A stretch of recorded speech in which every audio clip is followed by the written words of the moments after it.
The Song of Hiawatha by Henry Wadsworth Longfellow. Section 4. Hiawatha and Mudjekeewis. Out of childhood into manhood now had grown my Hiawatha, skilled in all the craft of hunters, learned in all the lore of old men, in all youthful sports and pastimes, in all manly arts and labours. Swift of foot was Hiawatha. He could shoot an arrow from him and run forward with such fleetness that the arrow fell behind him. Strong of arm was Hiawatha. He could shoot 10 arrows upward, shoot them with such strength and swiftness that the 10th had left the bowstring ere the first to earth had fallen. He had mittens, Minjekahwun, magic mittens made of deerskin. When upon his hands he wore them, he could smite the rocks asunder, he could grind them into powder. He had moccasins enchanted, magic moccasins of deerskin. When he bound them round his ankles, when upon his feet he tied them, at each stride a mile he measured. Much he questioned old Nokomis of his father, Mudjekeewis, learned from her the fatal secret of the beauty of his mother, of the falsehood of his father, and his heart was hot within him, like a living coal his heart was. Then he said to old Nokomis, I will go to Mudjekeewis, see how fares it with my father, at the doorways of the west wind, at the portals of the sunset. From his lodge went Hiawatha, dressed for travel, armed for hunting, dressed in deerskin shirt and leggings, richly wrought with quills and wampum. On his head the eagle feathers, round his waist his belt of wampum, in his hand his bow of ash wood, strung with sinews of the reindeer. In his quiver oaken arrows, tipped with jasper, winged with feathers. With his mittens Minjekahwun, with his moccasins enchanted. Warning, said the old Nokomis, go not forth, O Hiawatha, to the kingdom of the west wind, to the realms of Mudjekeewis, lest he harm you with his magic, lest he kill you with his cunning. But the fearless Hiawatha heeded not her woman's warning. Forth he strode into the forest, at each stride a mile he measured. Lurid seemed the sky above him, lurid seemed the earth beneath him, hot and close the air around him, filled with smoke and fiery vapors, as of burning woods and prairies. For his heart was hot within him, like a living coal his heart was. So he journeyed westward, westward, left the fleetest deer behind him, left the antelope and bison, crossed the rushing Escanaba, crossed the mighty Mississippi, past the mountains of the prairie, past the land of crows and foxes, past the dwellings of the Blackfeet, came unto the Rocky Mountains, to the kingdom of the west wind, where upon the gusty summits sat the ancient Mudjekeewis, ruler of the winds of heaven. Filled with awe was Hiawatha at the aspect of his father. On the air about him wildly tossed and streamed his cloudy tresses, gleamed like drifting snow his tresses, glared like Ishkudar the comet, like the star with fiery tresses.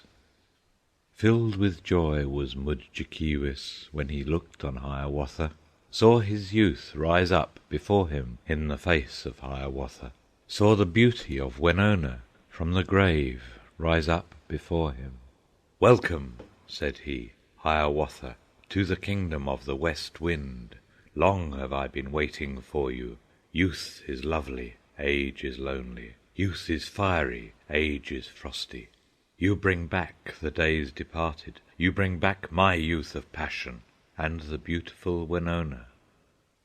Many days they talked together, questioned, listened, waited, answered. Much the mighty Mudjekeewis boasted of his ancient prowess, of his perilous adventures, his indomitable courage, his invulnerable body. Patiently sat Hiawatha, listening to his father's boasting.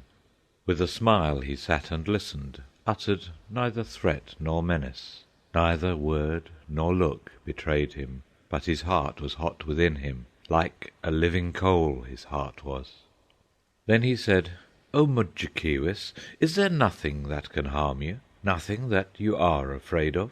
And the mighty Mudjekeewis, grand and gracious in his boasting, answered, saying, There is nothing, Nothing but the black rock yonder, nothing but the fatal Wawbeek."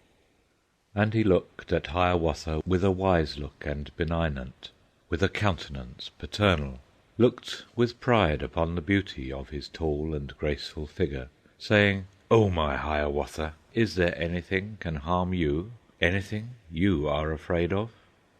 But the wary Hiawatha paused a while as if uncertain, held his peace as if resolving, and then answered, "There is nothing, nothing but the bulrush yonder, nothing but the great Apukwa." And as Mudjekeewis, rising, stretched his hand to pluck the bulrush, Hiawatha cried in terror, cried in well dissembled terror, "Kago, Kago, do not touch it!" "Ah, Kaween," said Mudjekeewis, "no, indeed, I will not touch it." Then they talked of other matters, first of Hiawatha's brothers, first of Wabun, of the East Wind, of the South Wind, Shawondasee, of the North, Kabibonokka, then of Hiawatha's mother, of the beautiful Wenonah, of her birth upon the meadow, of her death, as old Nokomis had remembered and related. And he cried, "O Mudjekeewis, it was you who killed Wenonah, took her young life and her beauty, broke the lily of the prairie, trampled it beneath your footsteps. You confess it, you confess it!" And the mighty Mudjekeewis tossed upon the wind his tresses, bowed his hoary head in anguish, with a silent nod assented. Then up started Hiawatha, and with threatening look and gesture laid his hand upon the black rock. On the fatal Wawbeek laid it. With his mittens Minjekahwun rent the jutting crag asunder, smote and crushed it into fragments, hurled them madly at his father, the remorseful Mudjekeewis, for his heart was hot within him, like a living coal his heart was. But the ruler of the West Wind blew the fragments backward from him, with the breathing of his nostrils, with the tempest of his anger, blew them back at his assailant, seized the bulrush, the Apukwa, dragged it with its roots and fibres from the margin of the meadow, from its ooze the giant bulrush. Long and loud laughed Hiawatha. Then began the deadly conflict, hand to hand among the mountains. From his eyrie screamed the eagle, the Keneu, the great war eagle, sat upon the crags around them, wheeling, flapped his wings above them. Like a tall tree in the tempest bent and lashed the giant bulrush, and in masses huge and heavy crashing fell the fatal Wawbeek, till the earth shook with the tumult and confusion of the battle, and the air was full of shoutings, and the thunder of the mountains, starting, answered Beim-wa-wa. Back retreated Mudjekeewis, rushing westward o'er the mountains, stumbling westward down the mountains. 3 whole days retreated, fighting, still pursued by Hiawatha, to the doorways of the West Wind, to the portals of the sunset, to the earth's remotest border, where into the empty spaces sinks the sun, as a flamingo drops into her nest at nightfall in the melancholy marshes. "Hold!" at length cried Mudjekeewis. "Hold, my son, my Hiawatha! 'Tis impossible to kill me, for you cannot kill the immortal. I have put you to this trial, but to know and prove your courage. Now receive the prize of valor. Go back to your home and people, live among them, toil among them, cleanse the earth from all that harms it, clear the fishing grounds and rivers, slay all monsters and magicians, all the Wendigos, the giants, all the serpents, the Kenabeeks, as I slew the Mishe-Mokwa, slew the great bear of the mountains. And at last, when death draws near you, when the awful eyes of Pauguk glare upon you in the darkness, I will share my kingdom with you. Ruler shall you be thenceforward of the northwest wind, Keewaydin, of the home wind, the Keewaydin."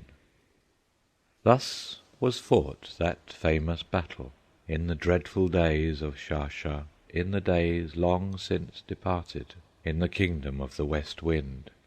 Still the hunter sees its traces scattered far o'er hill and valley, sees the giant bulrush growing by the ponds and watercourses, sees the masses of the Wawbeek lying still in every valley. Homeward now went Hiawatha.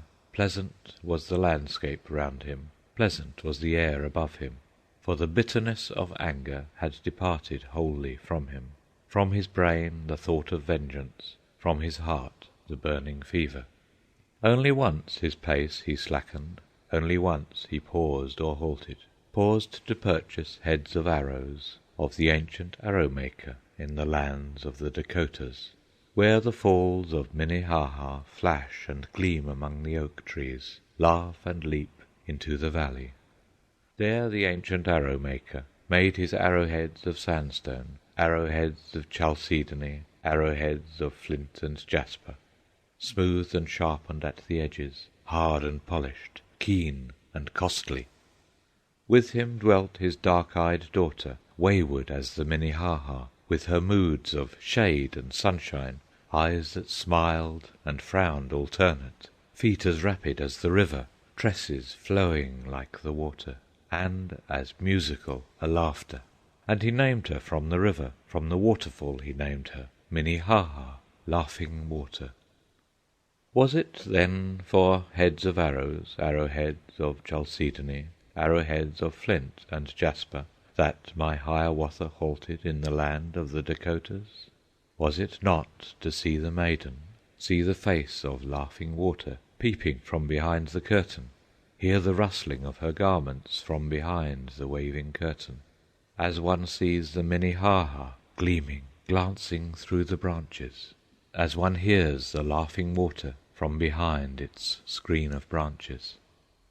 Who shall say what thoughts and visions fill the fiery brains of young men?